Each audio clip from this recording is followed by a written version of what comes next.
All right, I think we're live. Good morning, everybody. It's Samantha Studebaker-Carl here coming at you from beautiful Hudson, Florida this week. Welcome to the Saturday Morning Mastermind. I'm here with my good friends Danielle, Dan, and Sandy, and we are talking about the book. Let me grab my book here real quick. We are talking about the book, How to Win Friends and Influence People in the Digital Age, and we're actually in the Part 2 section, which is about 6 ways to make a lasting impression. And if you've been following along with us at all, you know that we've been discussing these different ways that you can really connect with people and just be able to grow your business, advance your career, help your relationships, any number of things like that. Just anything that has to do with relationships. This book has some wonderful tips on helping you achieve that, achieve better relationships, better communication, and that sort of thing. So, but before we jump into our discussion, I want to go ahead and have everybody jump out, introduce themselves, and for those of you who are watching out there on our event page, go ahead and just comment on the page, tell us where you are in the world, and we'd love to hear from you as we go through this discussion. So I'm going to turn it over to Good morning, everybody. This is Danielle DeLyons out in Anaheim, California, right next to Disneyland and Angel Stadium. It is a beautiful day. There's some clouds, but it's going to be a beautiful day. And excited to be here today. I love what we're going to talk about today, so welcome. Good morning, everybody. I'm Dan Smith. I live in Boise, Idaho, and we're going to have a beautiful day here today as well, but we're record-setting temperatures for the low side. Got like 10 inches of snow in the last 2 days, and it's going to be cold, but it's still going to be beautiful. It's going to be sunny today. So anyways, glad you're here. Good morning, Sandy Root here in sunny Miami Beach. Yeah, it's nice and beautiful here. A friend actually on Facebook yesterday sent me a picture of the whole U.S. map, and only Florida showed like this warm area, and the rest of the country is cold. And it's like, come back home, because I just moved from New York a few months ago. So, yeah, it's nice here, but I'm looking forward to the discussion today. Thank you.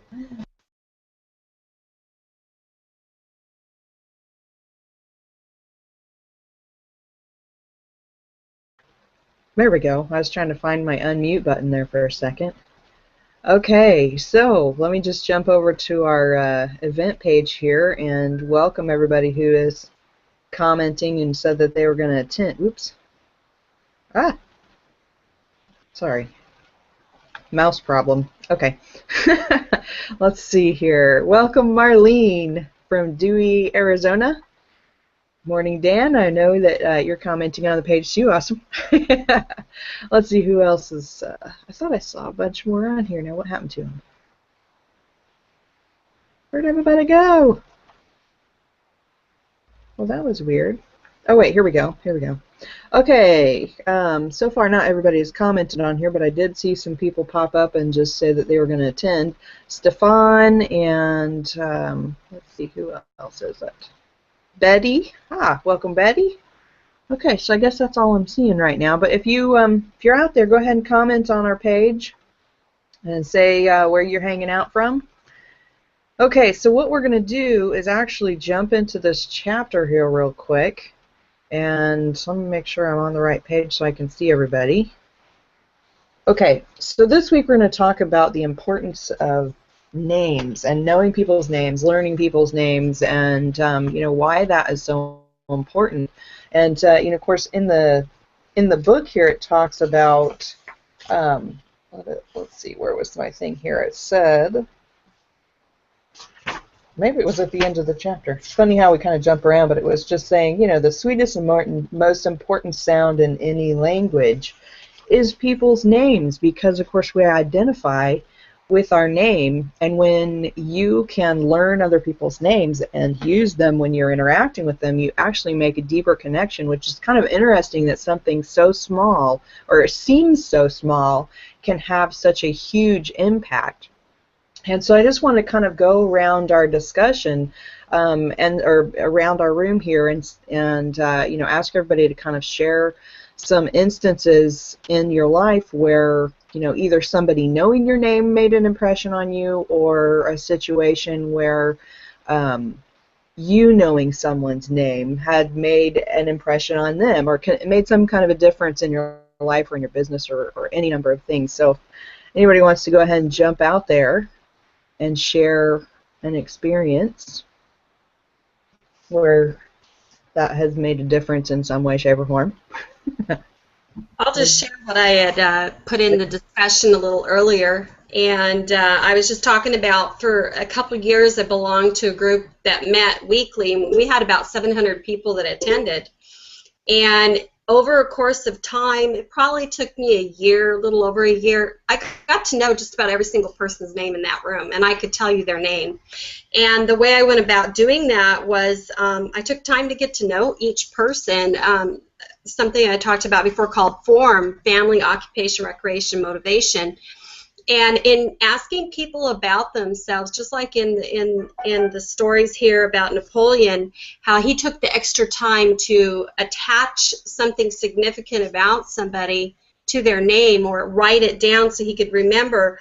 I learned to do that a long time ago, and I really love the fact that you could see a smile brighten their face, because when you took it a step further and you remembered certain details about them, oh, how is your child so-and-so, and what's going on with this or that, because they've shared that with you, and you knew their name, it really impacts how people feel about you. And I found that even in my daily life, when I go to the store or anywhere, restaurant, I always look for name tags. And it's just part of something I've done for so many years. At this chapter, I really didn't even think about it anymore, because it's such a habit for me. Just saying hi to people, knowing their name by their name tags, and loving to see the reaction that you can get from them, that smile, that identification that they put on that. And it truly is the sweetest sound to them, and you can see that in their face, that they love hearing their own name. And one other thing I thought of, I just wrote this down a few minutes ago. It popped in my head, that show Cheers years ago, and how the little song goes before the show starts. And one of the lines in the song is, everybody knows your name. And that's why everybody got together, because they felt a familiarity. They felt like they really knew each other. They were important to one another. And everybody would, hey, so-and-so, when they'd walk in the door. Everybody would, hey. And, you know, it's a belonging that you associate to a name.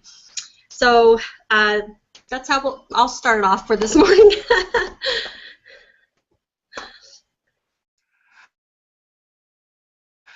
Well, I shared a little bit and kind of the same theme this week. A couple years ago, my wife and I went to the local fair here in town, and I try to stay away from these kind of things. But anyway, we kind of got sucked into a cookware demonstration, and so we were sitting there, and there was, I'm not sure how many. I mean, it's hard to remember, but there's probably somewhere in the neighborhood of 15 to 20 people there, sitting there watching this cookware demonstration, and the presenter went around, asked everybody their name, and he remembered everyone's name throughout the entire rest of that process. And I don't know how long we was there. We was probably there for a little over an hour, and we actually had to leave because we had a commitment we had to be to. But through that whole demonstration, this man remembered everybody's name that was in the crowd. And when you think about how many shows a day that man was doing there, because you know, it's the Western Idaho State Fair, goes from in the morning till, you know, whatever it is, 11 o'clock at night. I don't know how many hours he's actually there cooking, but you know, how many people did he run through that process and memorize everybody's name? Excuse me. You know, and it just really stood out to me, you know, what a great salesperson he was, number one, because of the fact that, you know, that many people, and he made that personal connection with everybody, and made, you know, personal eye contact, looked you right in the eye, and said your name, and remembered that many names over the course of well over an hour. And you know, I realize that we program ourselves with our own mouth, you know, so the things that we say to ourselves or say about ourselves is one of the most powerful things that we do. But I really have to admit that's been a real downfall for me. I never forget faces, and I have the ability to, if I haven't seen somebody for like 10 years or whatever, I can age them in my mind and still pick out a face. But that has been a downfall for me, and that's something that I need to work on more myself, is just remembering a person's name and, you know, making that connection with other human beings. So anyways, I was so impressed with that man and his ability to you know, to connect with everybody in the audience on a one-on-one basis, even though there was, you know, all this helter-skelter of people walking through the exhibition building, people coming and going. You know, just you know what going to a fair is like, or Mardi Gras or whatever. You know, a lot of people, a lot of mayhem, and yet he made that connection with everyone in the audience, remembering everyone's name and giving each one personal attention, and that really stood out to me. So I'll turn it over to you, Sandy. Okay, I'm just writing down a quick note here. Okay. Yeah, the one story in the chapter that stuck out to me was about the guy named Nicodemus Papadoulis. Hopefully I said it right out there, Nicodemus, for you. You know, people would call him Nick for short, and then when one day in the example someone said Mr. Nicodemus Papadoulis said his whole name, and he was just shocked. And that reminds me of, I can't even remember recently who it was, but it was just like random. I guess when I was out somewhere, I met someone, and he had a different kind of name that maybe was a little difficult to say, and I repeated it as soon as he said it, and repeated it back to him, and he's like, wow, you said it perfectly in the first time. Nobody's ever said it perfectly. And I'm like, really?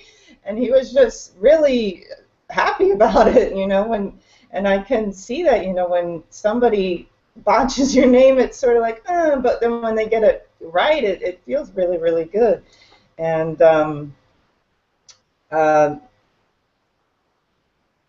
sorry, I was just looking at my notes. It was funny because last weekend I went to a gathering where we were playing some music, and there were maybe 20, 25 of us, and I just finished reading this chapter, and I was meeting a lot of these people for the first time, and we were all going, it was a friendly group, so we were all chit-chatting, meeting each other, and introducing each other, and I was like, I just met 20 people, and I was thinking of this chapter, like, okay, how can I, like, in a minute I would realize I didn't remember their name. Oh no, okay, let me start using the tools from the book. So I started using little things like just maybe asking them a couple questions in their life and relating it to their name, or, you know, just looking at them deeper, or really just letting the name sink in, because I think a lot of times it'll just be like a quick, hi, I'm blah, blah, blah, hi, I'm blah, blah, blah, and you're not even really listening to their name. You're just like, okay, I'm here talking to somebody.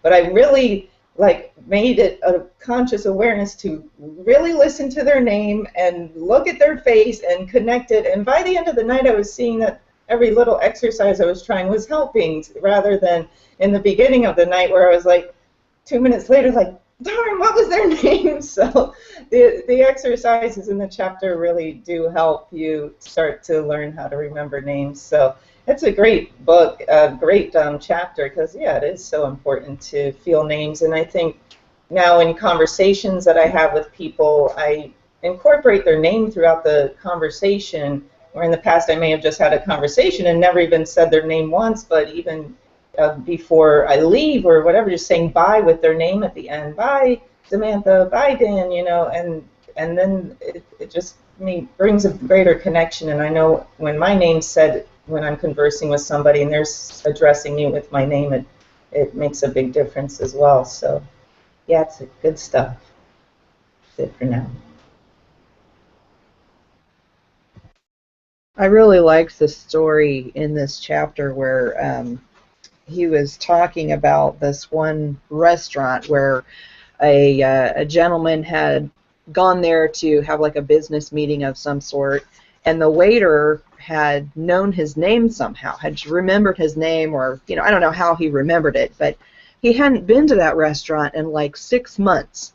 And, you know, and I thought this was really significant because due to that interaction and that waiter remembering his name, that person made a point to come back to that restaurant and eventually ended up being a very loyal customer who came there very, very frequently. And, you know, and they had interviewed him, and, or, you know, there was wherever the story came from, the author interviewed him or something and said, and, you know, and the guy was like, you know, I have thousands of places that I can go and take my clients and meet with them. I can go anywhere.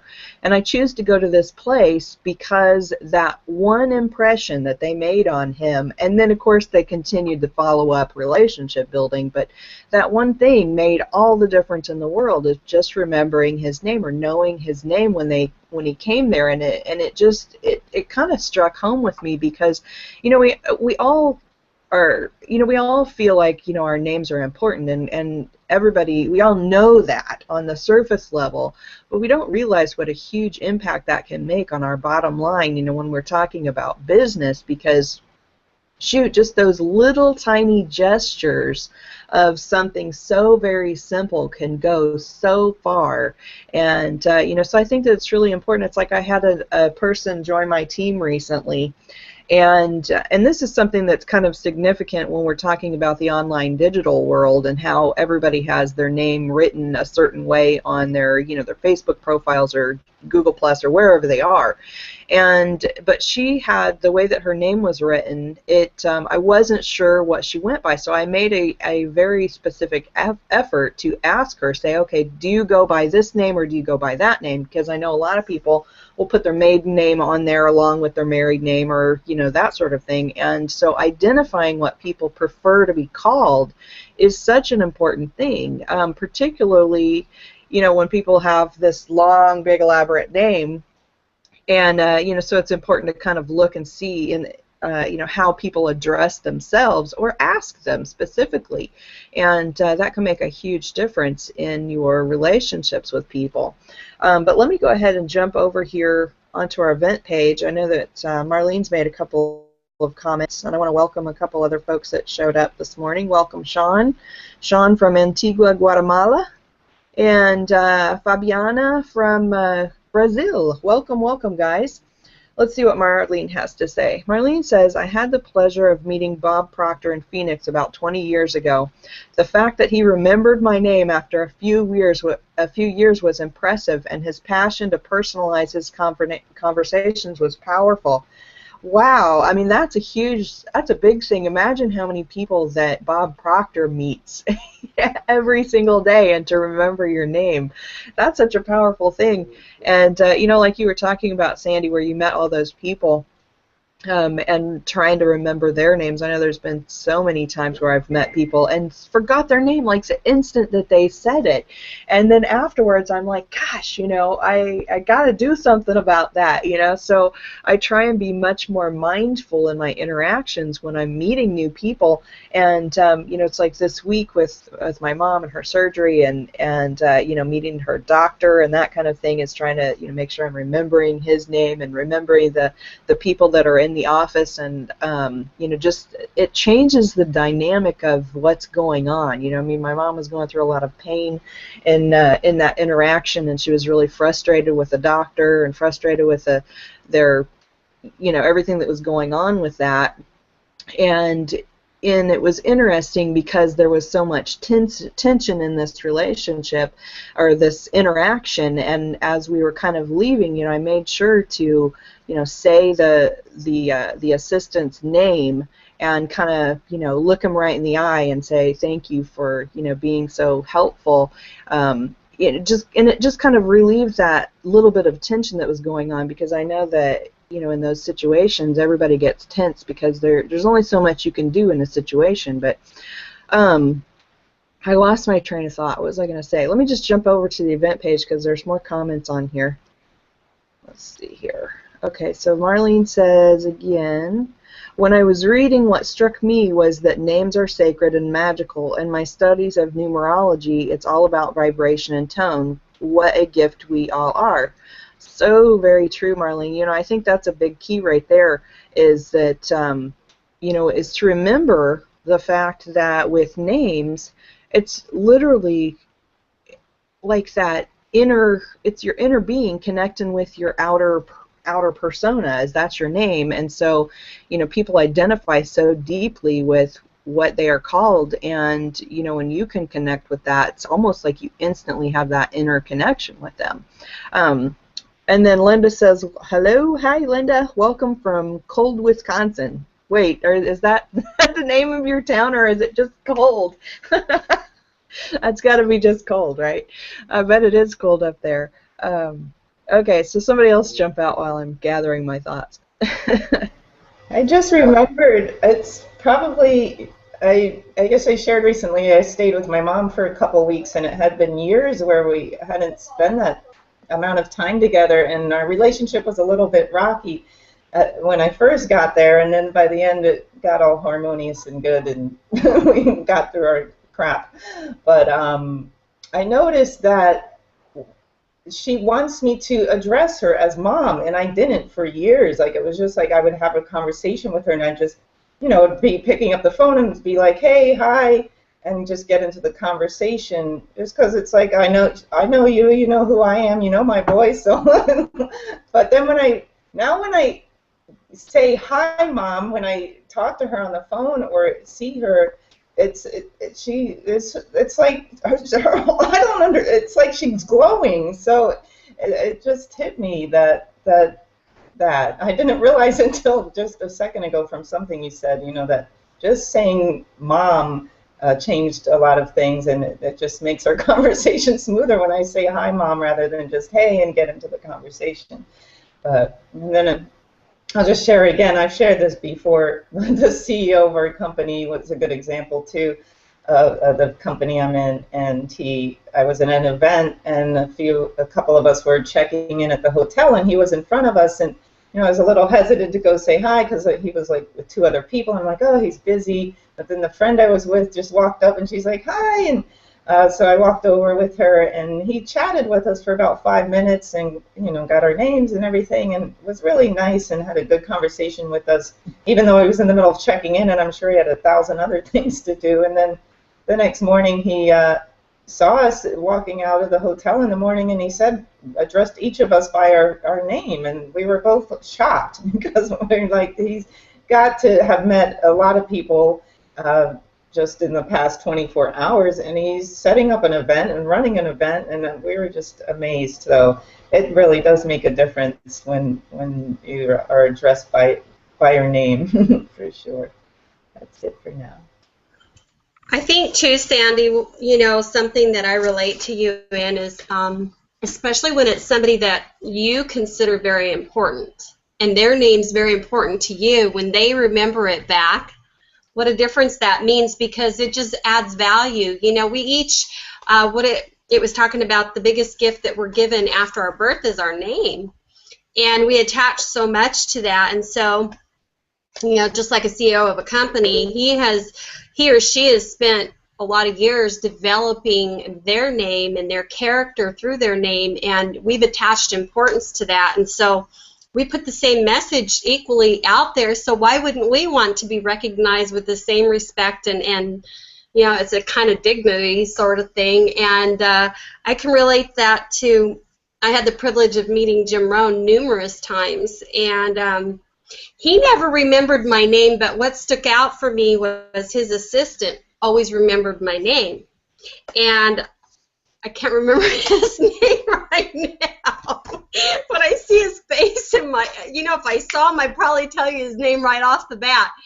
But right at the moment, the name is escaping me because I'm trying so hard to remember. And we go through that too, and that's why I brought that up. But he always would come up and say hello, and he always took the time to introduce me to other people. And I always thought that was kind of a cool thing to, wow, okay, I didn't get a big head about it, but you know in your heart that somehow you've made a good impression on them. And so what we put out there, I think, is just as equally important. You know, something come up in my mind is something Samantha said earlier, and it spurred a thought in my mind.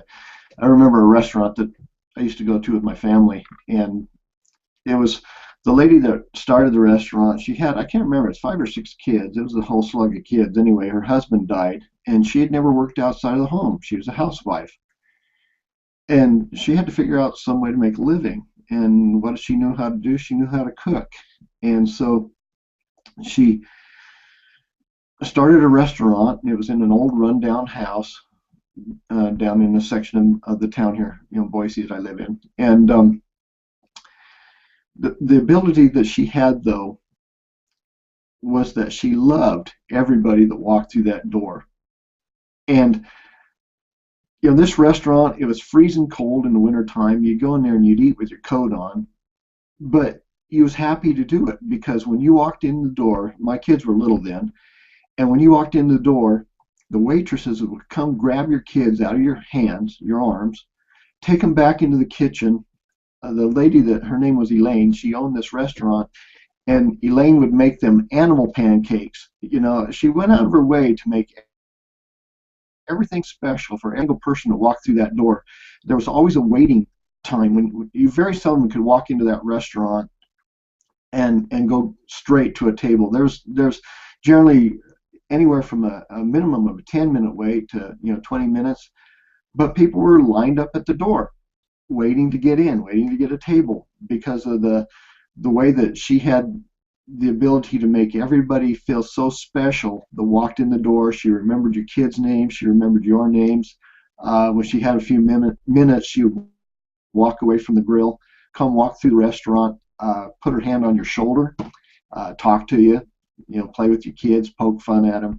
And it just, for a lady who went from a bad situation, losing her husband, not having any what you would call marketable skill other than the fact that she knew how to cook for a large family, but she did have love in her heart for other people, and she just exuded that love. And she taught her, I don't know if she taught it to her waitresses, some of them are actually her own children, but I don't know if she just taught it or if they got it through infection, her infectious smile or infectious attitude of love for other people. But there was always a waiting list of customers. She was never at a loss for people walking through the door, just because she had the ability to make you feel like you're the most important person in the restaurant that morning. So, that's something to really remember and put it into practice in our own lives.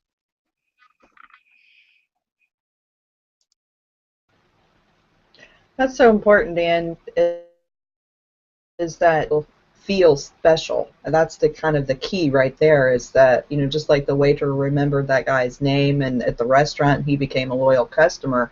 And then, and this woman that you're talking about is the same thing, remembering people's names, treating them like family. And of course, one of the lessons in here is it said to treat people the way you want them to become. Restaurant example, of course, they want their customers to become loyal long-term customers, right? And so when you treat them as if they already are, and like Danielle was talking about with Cheers and the show Cheers, and how they say where everybody remembers your name, and as soon as the door opens and Norm walks through, they're all like, Norm, and I think that's such a key thing right there. I worked in a couple of different industries where, of course, the pet grooming business, remembering people's names and remembering their pets' names was a big deal, because most people that have pets, they go out and they visit with their friends, or a number of different people. Not everybody remembers their pets' names, obviously, because most people, they don't think of them the same way, and of course people who own dogs think of their dogs like their children. And when you remember their children's names when they haven't seen you in 6 months, that is like a big, big deal. It's very impressive to them. And so I always made a very, a big effort to remember them. And then in another industry, I was working as a dump truck driver, and in that industry it's very cold. Everybody's just always working hard, and everybody's not really paying attention to what everybody else is doing, and people get upset with each other, a lot. They're frustrated with one another in one reason or another, just because of job sites and stress and all of that kind of thing. And so one of the things that I always made a point to do was when I would make a delivery to wherever it was I was going, I had to have my paperwork signed afterwards. I'd ask that person what their name was. And why that was significant is because a lot of the times in that situation, you would show up on a job site and they're out there on the ground somewhere and you're in your truck. You can't see, you can't talk to each other just face to face. It's always this kind of like, hand signal communication that isn't a set in stone kind of communication. So everybody's trying to figure out what you're talking, what you're trying to do, and they're trying to tell you what to do. And one thing I noticed about that is that the ground people get really frustrated with the truck drivers if they just didn't intuitively know what to do.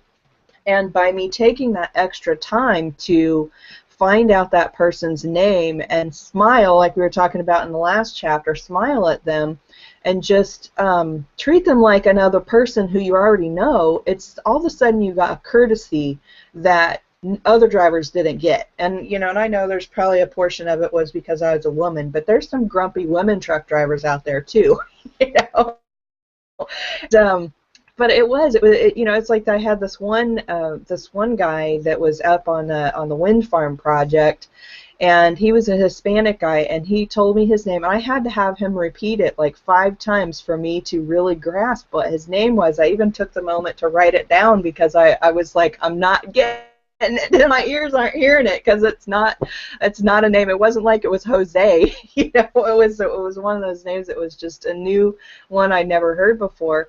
And then when we were in town going to the grocery store, we happened to run into him, and I remembered his name, and he was just so impressed with that, particularly when you were talking about me being a truck driver and he's a ground person, and there's so many people out there, how can you possibly remember one another when you're in that situation? And it just the fact that I did, he was just like, oh my gosh, but and like was it Andy, was it you were saying that you could remember that person's name now, they'll save your life, but I can't remember his name now, but it was important at the time. That's been a couple years ago, but that's all I have to say at the moment.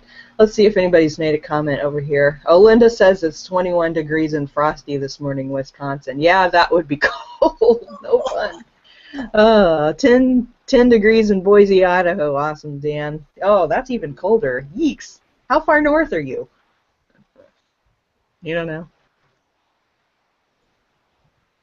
All right. I was just thinking, Samantha, that definitely with the names, and one of the other things that I've done, I was just thinking about things I do, I guess you don't even do them consciously, but is when I meet somebody, I make it a habit of saying their name 4 or 5 times, especially in person. I'll actually physically touch them. And it adds another element. I'm a touchy-feely kind of person anyway, but, it adds an extra element to it. And my boyfriend always laughs at me because we'll go places and I'll meet somebody and I'll immediately ask them their name and start talking to them, and I'll touch them. Within 5 minutes, a lot of times when I'm walking away, they go, "Can I hug you?"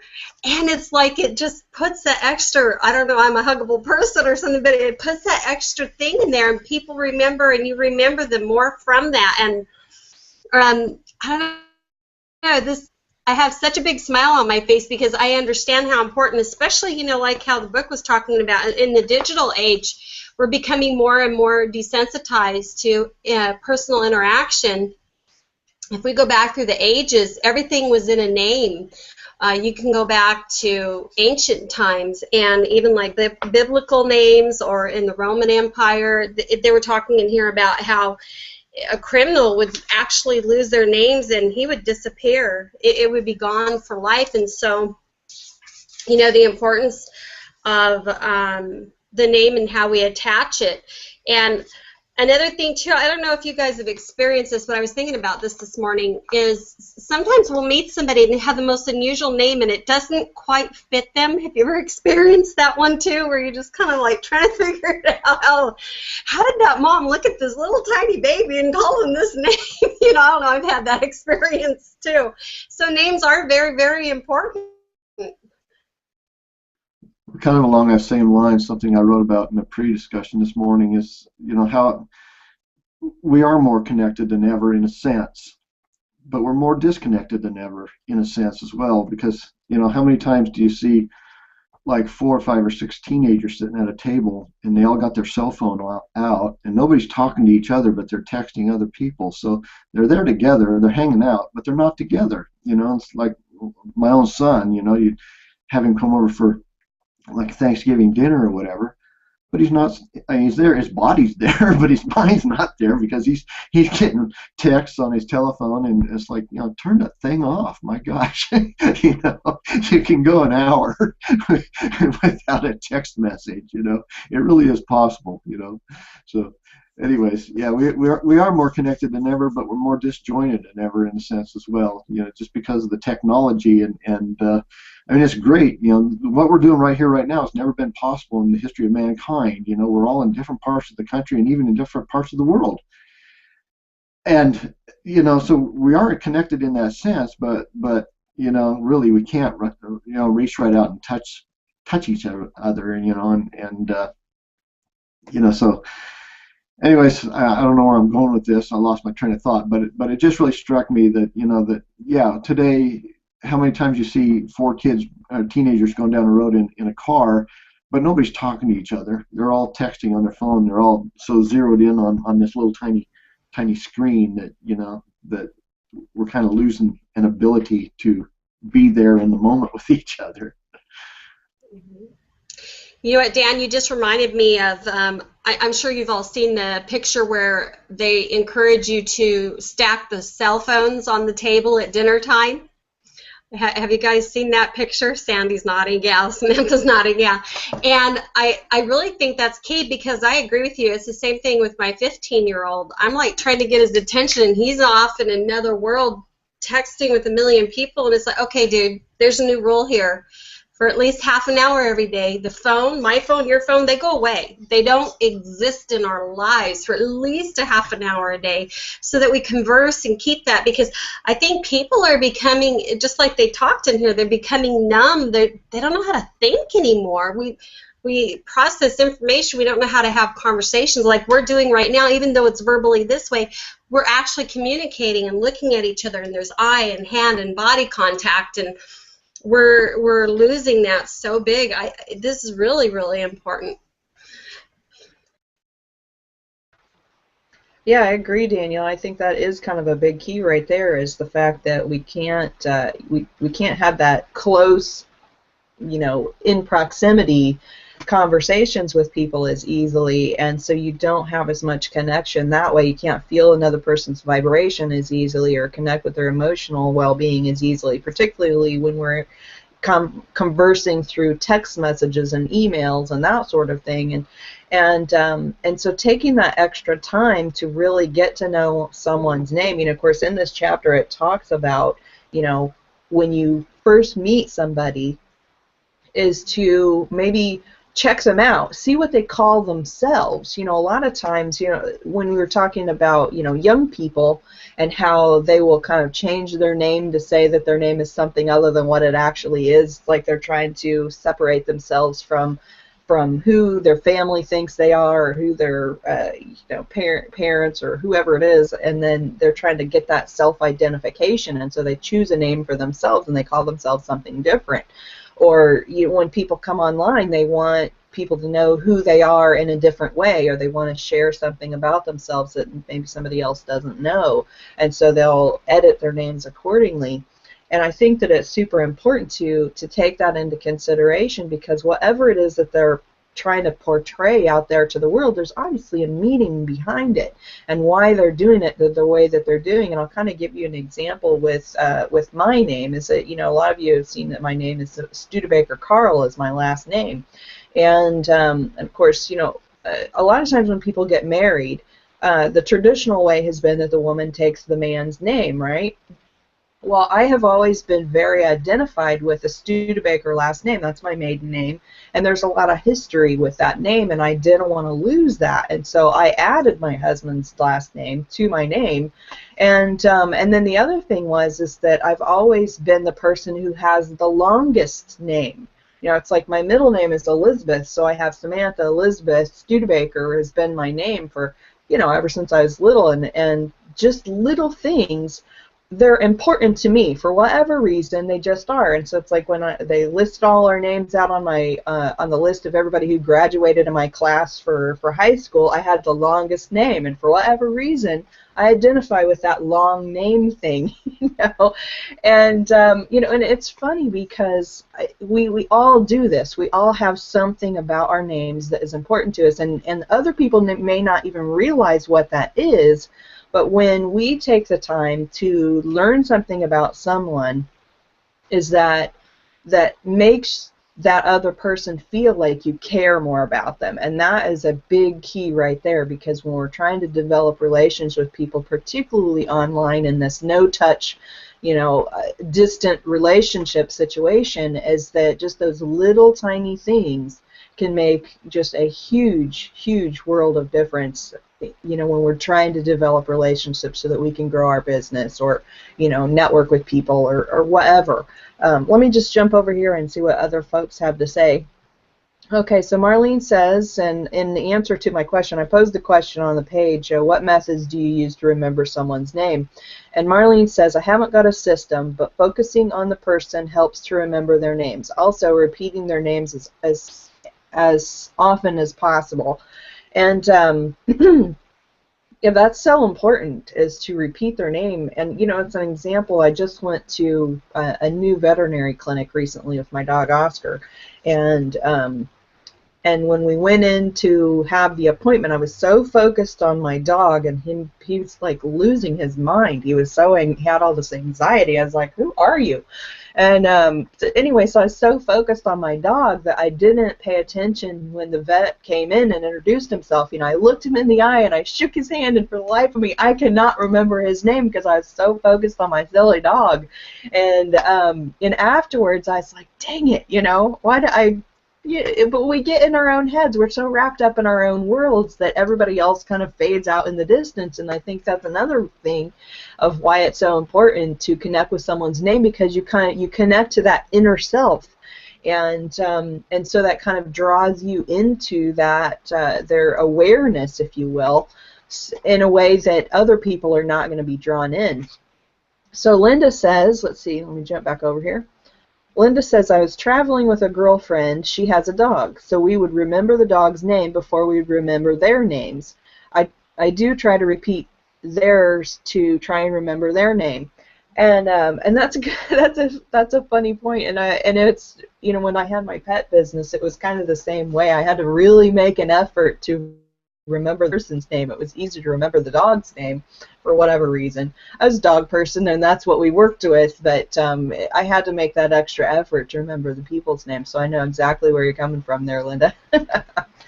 One other thing I wanted to touch on real quick before we move forward is this kind of came up in, I don't know if I read this in the chapter or if it was just something that came up in my thought process, is if there's an opposite kind of way of using names as well, you know, and I think that a lot of people have done this, and there's some names that have like weird connotations, or, you know, bad, I don't know what the word is I'm looking for, but for instance, if we use the name Richard, you know, Richard has one of those, you know, you can go by Rich, you can go Richie, you can go by Dick, I mean, there's all these different variations of using that particular name, and when you use the wrong one, is that you really can offend somebody, you know, and I think, you know, I've seen this before where my husband does this a lot, and he's funny about this because he likes to use the wrong name on purpose.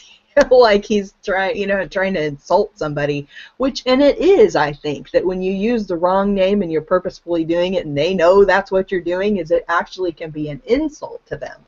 So I think that it's important to realize that it goes both ways. And then what was the other thing I was kind of thinking about along that lines is, oh, when I was talking about the married name versus keeping your own name and that sort of thing, and how when sometimes the other person can have really strong feelings about what you do with your name because it's related to their name. It's like when my husband and I first got together, before we were even talking about, being long-term partners, is that I made a point to say that, if I ever get married, I'm keeping my own name, kind of thing. And, because I want to make sure that was out there so it wasn't like a surprise, So, I don't know, that was just my thoughts on that so far. Yeah, I was just laughing because you have a name also. My cousin's got the same name, Samantha, and we always called her Sam. We never called her Samantha, and it was the same thing for me growing up. Everybody in the family called me Danny, and I hated in school because I got called Daniel Boone. That's not cool when you're a chick, so it was not good. And I really do appreciate that because I've been divorced and remarried and divorced, and one of the things it's kind of a pet peeve for me is I don't really like being called by my previous married last name or being referred to as Mrs. because I'm not a Mrs. I'm a Ms. and that is a personal preference of mine that it drives me nuts a little bit, and I have to let it go all the time. But we do associate, it's the way it sounds to our ears, and so again, and Dan, I'm assuming you're really actually Daniel, am I correct? No, you really are Dan? Danny.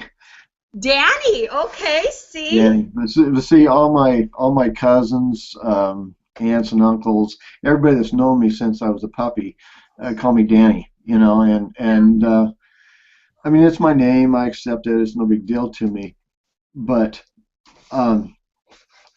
I don't know why, and I can't even tell you how old I was when I went to this, but I prefer to be called Dan. I mean, it doesn't bother me, and the most intimate people with me on earth call me Danny. So, and honestly, I don't mind, but I get called Don a lot, and I don't know why it is, but it's really, really common for somebody, to first meet me and call me Don, and I have no idea why, but it really doesn't bother me. But kind of like you, Danielle, people call me Boone for years, Booner or Dano. You remember the old Hawaii 5-0, hey Dano, book 'em Dano.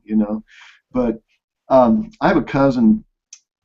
His name was Rick, and he changed his name somewhere along the line. He formally changed it, legally changed it to Brandon. So I have a cousin, Brandon, formerly known as Rick, and I still call him Rick. I mean, I don't see him very often, just once in a great while, but it's really difficult for me to make that jump from Rick to Brandon, and I don't even know where he got that name at, but anyway, that's the name he's chosen for himself. But something real quick here out of this book, and it says, the average person is more interested in his or her own name than in all the other names on the earth put together. Remember that name and call it easily, and you have paid a subtle and very effective compliment. But forget it or misspell it, and you have placed yourself at a sharp disadvantage. So, that's the important that we all place on our own names. And, when you see a picture of a crowd of people and you're in that crowd, whose face do you look for first? And they'll, something I wrote about as well in the pre-mastermind was, remember that everybody's mind is tuned into the channel. It's called WIFM, what's in it for me. And what's in it for me is really to be recognized as a human being, as a special person in my own right, or you in your own right. I'm saying me, but I'm really referring to you. And the biblical axiom is that, do unto others as you would have them to do unto you. And really, if you like the sound of your own name, just recognize that if you're going to be a leader, remember the other person's name and use it, and strive not so much to be interesting to the other person, but to be interested in the other person, and to draw that other person out. you know, just to show them that special compliment of being interested in them and in their life. And Daniel, like you talked about form, you know, family, occupation, recreation, the message, you know, to find out about their kids, find out about their family, find out what they do for a living, you know, and not so much, you know, spend all that time in the conversation of really trying to hammer them, you know, you really need to be interested in me. No, if you're going to be a leader, you have to be interested in other people and put yourself in a subservient, if you want to call that position, put yourself in second place, put that other person in first place, and really cater to them, and just recognize that they are special, and show them that love and respect. So I'll turn it over to somebody else. I wanted to add something really quick that I do, and I've done it for years, and it's called index cards. I carry these in my purse, and when I meet somebody, I might, as soon as I get back out to the car, I'll write down key things, or when I'm on the phone, every one of these has got hot buttons written all over it. You can see a lot of information on there, and it is exactly that. That is exactly what's on here. Like Ana Ramos, she lives out in Texas. She's got 4 kids. She works full time. She wants more time. I know her. You know, I mean, I could go through each one of these and tell you so much about them, what they like, what's important to them, because we take that extra time. And this has probably been one of my biggest keys over the years to really developing relationships with people, is these little key buttons. I love that suggestion, Danielle. How do you keep track? I mean, after you like meet so many people and you're writing all these cards down, how do you find one when you you know you're coming in contact with somebody and you're like, there's a couple different things I do. One of the things I do, organized, that's the question. Yeah, I keep I keep books like this, and they're numbered, and they all have a sequence of numbers and books. And I know when I've done them for each year. And a lot of times, I just know people. I just have developed a skill over time where I don't forget them. Like not too long ago, I came across a girl. I had met her years before. She was a lead. I used to work a lead system. It was a little different back then. We didn't have internet the way we do now. And I still remembered her. She stuck out in my mind, and as I talked to her, I started remembering her. It's like my file cabinet in my head opened up. And I think that, you know, it's just like anything, that when we write it down in form, it's just like studying this book. Don't just read this book. I go through and read the chapter. I go back and I underline it. And many times, you can look just about any of the books I have in my library. I've gone back a 3rd or 4th time and highlighted key things in there. I won't forget that, the comments of that book. Just like when I started reading this chapter, I immediately got a little Post-it note out this morning before I got to the end of the chapter, because I remembered about the sweetest sound of somebody is the sound of their own voice, and then it was there at the end of the chapter, and I go, that's where I remember reading that from or hearing that from. So it's the same association with people. I've just gotten where I don't even need to look at the index card over time. If I've had enough conversations with them, they become familiar to you. You become intimate with them, and you just remember who they are. That's awesome. I started using a program called Evernote recently, and I've been keeping people's information in that Evernote, and I just title each note as that person's name in it. And what's nice about that program is that you can do a search. So you come into contact with somebody, you can just search, and it syncs up with all your devices, which I thought was really cool, because before I was doing kind of like notebooks and whatnot, and running out of a way to keep track of, you know, okay, where's this person? You know, it's like after, like you were saying, after you've met them and talked with them a few times, it just kind of sticks. But those first few interactions, if you talk to somebody and then you get to know them a little bit and then you don't hear anything from them, and then all of a sudden 6 months later you're trying to start up a conversation again, or they pop into your feed in some way, shape, or form, and having to dig through all your notebooks going, who is this person? What are they all about? Or scroll back up through your 10 miles of conversation in the Facebook messaging or whatever. But I want to make another really quick comment on the names, like Dan versus Daniel and Danny and all of that kind of thing. Of course, my name is Samantha, and so as my family all called me Sam, and pretty much anybody can call me Sam, and it interchanges equally with Samantha. But when I went into business for myself, I began introducing myself as Samantha because I felt like it was more professional. And so all of my business associates and whatnot, they always called me Samantha, even though my family called me Sam. But then if somebody asked me, do you go by Sam or Samantha, I'd be like, it doesn't matter, you can call me either one. But I felt like that first initial interaction needed to be more formal. And then, of course, my grandma, she would call me Sammy. And I was completely okay with her calling me Sammy, but when other people call me Sammy, I feel insulted, like an insult, if you will. It's like you're degrading who I am and kind of minimalizing me to a child, you know what I'm saying? So it's kind of like that Danny part where you were talking about, Dan. And then, of course, then when Danielle kind of was like, it's short for Daniel, right? And I've made that mistake too, where I go and I meet somebody and they go by a short name like Sam or something like that, and you kind of almost automatically assume, oh, well, that must be short for something, like Rich or that sort of thing. And then when you make that assumption, is you actually kind of reduce yourself in that other person's mind when you make assumptions like that, without asking them and saying, is that short for something, or is that, whatever. So I thought that was just a really important point that you brought up, Danielle, about making sure that you do know, because when you assume, then you could be wrong. So anyway, oh, okay, so Sandy, add some thoughts to our conversation before we wrap this up for today. I've been waiting to jump in here.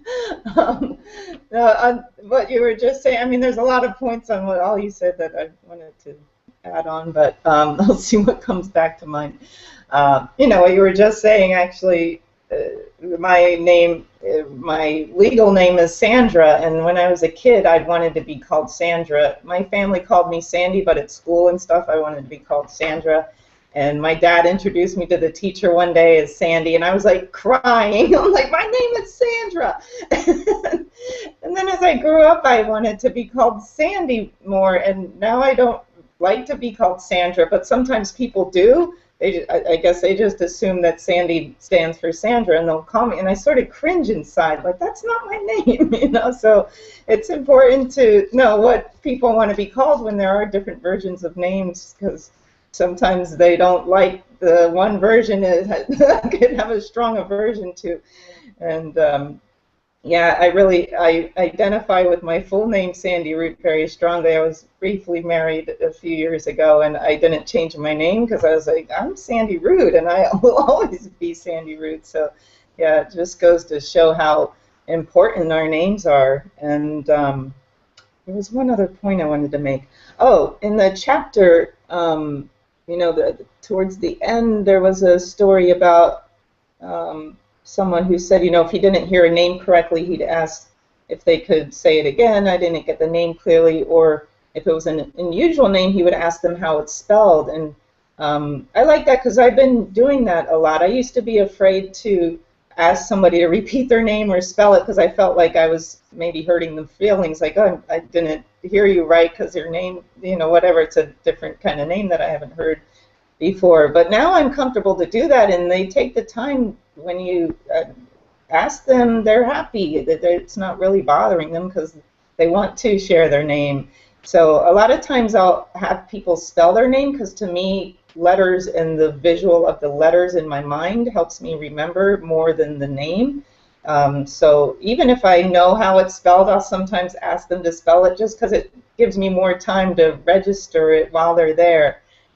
So I like that point in the book too, just ask them how it's spelled, because I think that helps people who maybe are more visual, or where they can put the letters into their vision, or more, I don't know what the word is, but more something. I think that works for some people better to have it spelled out. That's it for today for me. Thanks for coming, everybody. Oh, that's a good suggestion, Sandy. And one thing that kind of came up for me is when I have gone to events where you meet a bunch of people really, really quickly, is one of the things that I was doing is just like what you're saying, can you spell that for me? I actually would take a moment when I would meet somebody after we had a little bit of a conversation. I'd be like, hey, before you go, I want to put you in my contacts on my phone. And so it gave me that opportunity to really solidify that person's name by, typing it into my phone, and then depending on how much time was there available, I would even be like, hey, can I take your picture so I can put it in with the contact information, because we all know, in your contacts, it automatically has that spot for a picture. And so when you have that extra time and then you have the picture, then you can look at it again after you walk away from them and like really solidify it into your brain. And that was something, it was just one technique that I used because, like you said, Sandy, is you kind of feel like uncomfortable about asking some name again, but when you can use that excuse of I'm going to put you in my phone, I want to make sure I spell your name correctly, and you do that, and hey, let me take your picture too, if they're open to it. Sometimes a picture can make people uncomfortable, but it's just kind of like you got to gauge it accordingly. But I thought that was a real good way to ask again without having that uncomfortable feeling, if you will. Because I get the same way. I feel weird about asking them again, like, I should know, I should just remember. But, okay, so anybody want to say any final words before we wrap it up for today?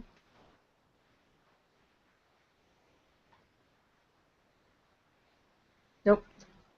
Is Danielle frozen? I think she might be. Okay, so let me just say thank you to everybody out here on the page. Thank you, Marlene. Thank you, Linda. Let me scroll down. Make sure I remember everybody.